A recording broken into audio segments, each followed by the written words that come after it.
गणेश जी को विघ्नहर्ता कहा जाता है। गणपति पूजन से सुहाग की लंबी उम्र का भी आशीर्वाद मिलता है। बुधवार के दिन गणेश पूजन के साथ ये कथा सुने।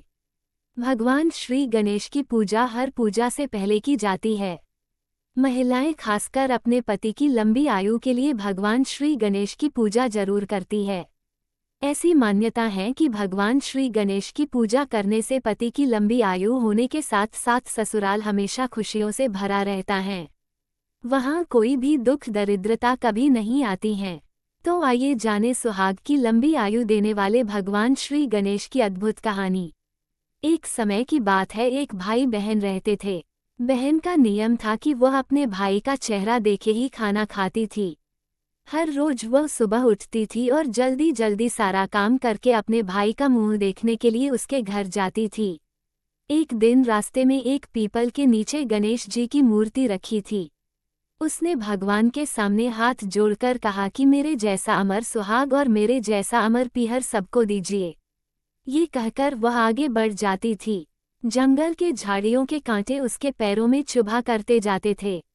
एक दिन भाई के घर पहुंची और भाई का मुंह देखकर बैठ गई, तो भाभी ने पूछा पैरों में क्या हो गया है।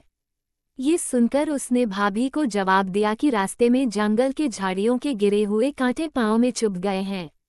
जब वह वापस अपने घर आ जाए तब भाभी ने अपने पति से कहा कि रास्ते को साफ करवा दो, आपकी बहन के पांव में बहुत सारे कांटे चुभ गए हैं।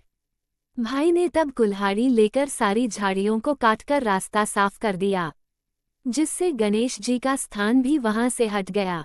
ये देखकर भगवान गुस्सा हो गए और उसके भाई के प्राण हर लिए। लोग अंतिम संस्कार के लिए जब भाई को ले जा रहे थे तब उसकी भाभी रोते हुए लोगों से कहीं थोड़ी देर रुक जाओ, उनकी बहन आने वाली है।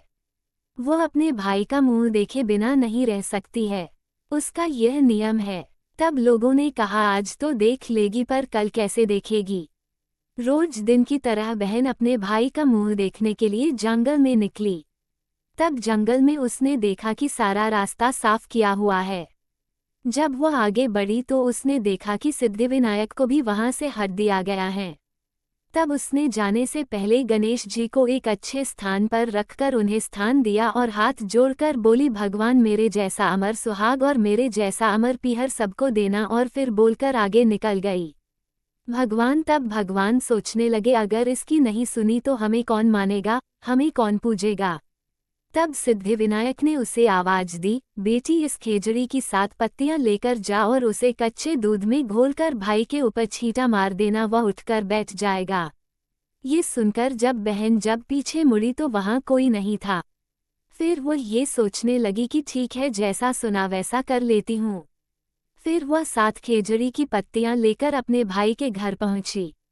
उसने देखा वहां कई लोग बैठे हुए हैं। भाभी बैठी रो रही और भाई की लाश रखी है। तब उसने उस पत्तियों को बताए हुए नियम के तहत भाई के ऊपर इस्तेमाल किया। तब भाई उठकर बैठ गया। भाई बोला बहन से बोला मुझे बहुत ही गहरी नींद आ गई थी। तब बहन बोली यह नींद किसी दुश्मन को भी ना आए, और उसने सारी बात अपने भाई को बता दी। जो इस कहानी को पढ़ता और सुनता है, गणेश जी उनके सुहाग और भैया की हमेशा संकटों से रक्षा करते हैं। जय श्री गणेश भगवान। धन्यवाद।